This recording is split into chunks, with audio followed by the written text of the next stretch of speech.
আসসালামু আলাইকুম। আশা করি সকলেই ভালো আছেন। প্রিয় চাকরি প্রত্যাশী ভাই বোনেরা, একেবারে রিসেন্টলি একটা নিয়োগ সার্কুলার প্রকাশ করা হয়েছে, যেটি হচ্ছে তুলা উন্নয়ন বোর্ডে নিয়োগ সার্কুলার প্রকাশ করা হয়েছে।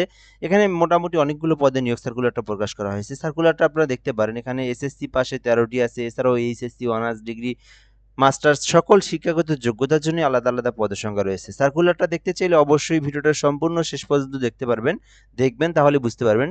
আমরা এই ভিডিওর মাধ্যমে এখানে পদের নাম, পদের সংখ্যা, বেতন স্কেল, শিক্ষাগত যোগ্যতা, আবেদনের প্রসেস সকল কিছু সুন্দরভাবে আপনাদেরকে বুঝিয়ে দেওয়ার চেষ্টা করব, বলে দেওয়ার চেষ্টা করব। অবশ্যই শেষ পর্যন্ত দেখবেন। আর যারা আমাদের এই চ্যানেলে নতুন এসেছেন, নতুন দেখতেছেন, চ্যানেলটিতে অবশ্যই সাবস্ক্রাইব করে রাখবেন। কেননা বাংলাদেশের যত সরকারি নিয়োগ সার্কুলার প্রকাশ করা হয়, প্রকাশ হওয়ার সঙ্গে সঙ্গে আমরাই সেটা সেটা আপলোড করে দেওয়ার চেষ্টা করি। এজন্য অবশ্যই আমাদের চ্যানেলটাতে আপনারা সাবস্ক্রাইব করে যুক্ত থাকবেন যারা নতুন আছেন।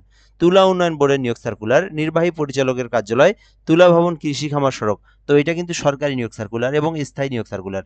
তুলা উন্নয়ন বোর্ড সিডিবি এর অধীনে রাজস্ব খাতভুক্ত নিম্ন বর্ণিত স্থায়ী পদসমূহে অস্থায়ী ভিত্তিতে জনবল নিয়োগের জন্য বাংলাদেশের প্রকৃত নাগরিকদের নিকট হতে অনলাইন আবেদনের জন্য আহ্বান করা যাচ্ছে। অর্থাৎ বাংলাদেশের 64 জেলার যে কোনো প্রার্থী আবেদন করতে পারবে। নারী পুরুষ উভয়ে আবেদন করতে পারবে। আবেদন করতে অবশ্যই অনলাইনের মাধ্যমে আপনাদেরকে এই আবেদনটা করতে হবে। এই বিষয়গুলো এখানে বলে দেওয়া আছে। তো ১ নম্বরে আছে উচ্চমান সহকারী, ৩টি পদ রয়েছে। আবেদনের জন্য আপনাদেরকে অনার্স পাস অথবা ডিগ্রি পাস করতে হবে। যারা অনার্স পাস এবং ডিগ্রি পাস চাকরি খুঁজে থাকেন, আপনারা কিন্তু এই সার্কুলারটাতে আবেদন করতে পারেন। ২ নম্বর আছে ৬০ মুদ্রা করিক, ৩টি পদ রয়েছে। এটাতেও কিন্তু আপনারা অনার্স ডিগ্রি পাশে আবেদন করতে পারবেন। ট্রাক্টর চালক, এটাতে আপনারা আবেদন করতে চাইলে শুধুমাত্র ৮ম শ্রেণী পাশে আবেদন করতে পারবেন। অফিস সহকারীতে ৬টি পদ রয়েছে। উচ্চ মাধ্যমিক থাকলে আবেদন করতে পারবেন। হিসাব সহকারীতে ১টি পদ রয়েছে। বাণিজ্য শাখা থেকে স্নাতক পাশ করলে আবেদন করতে পারবেন।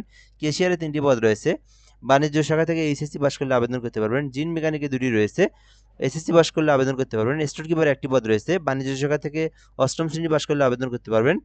ডিগ্রি পাস করলে আবেদন করতে পারবেন। জিপ পিকআপ চালকের ৮ম শ্রেণী পাস করলে আবেদন করতে পারবেন। অফিস সহকারী ১৩টি পদ রয়েছে। এসএসসি পাস করলে আবেদন করতে পারবেন। আপনি আপনার শিক্ষাগত যোগ্যতা অনুযায়ী যেটাতে আবেদন করতে চান করতে পারেন। আবেদন করতে ১৮ হতে ৩২ বছর পর্যন্ত সময় রয়েছে। এর মধ্যে আবেদন করতে হবে। আবেদন করতে cdbteletalk.com বিডির মধ্যে এই ওয়েবসাইটের মাধ্যমে আবেদন করতে হবে। আবেদনটা ২৭ তারিখে শুরু হবে, ফেব্রুয়ারির ২৬ তারিখে শেষ হবে এবং এখানে আবেদন করতে আপনাদেরকে ১১২ টাকা ফি জমা দিতে হবে ১ নাম্বার থেকে ৯ নাম্বারের মধ্যে আবেদন করলে, এবং যেটা নিচের যেটা দেওয়া আছে অফিস সহায়ক, এটাতে আবেদন করতে ৫৬ টাকা ফি জমা দিয়ে আবেদন করতে পারবেন। এবং যারা পেমেন্ট করবেন নিজেরাই পেমেন্টের প্রসেসটা দেখতে পারেন। সিডিবি স্পেস ইউজার আইডি লিখে 16322 নাম্বারে সেন্ড করবেন। পরবর্তীতে পিন নাম্বার দিয়ে পিন নাম্বার দিয়ে সেন্ড করতে পারবেন 16322 নাম্বার। তাহলে আপনার পেমেন্টের টাকাটা কেটে নেবে এবং আপনার অ্যাপ্লিকেশনটা সাকসেসফুলি হয়ে যাবে। এই পদ্ধতিতে আপনারা এই সার্কুলারে আবেদন করতে পারবেন। ধন্যবাদ, ভালো থাকবেন। আসসালামু আলাইকুম।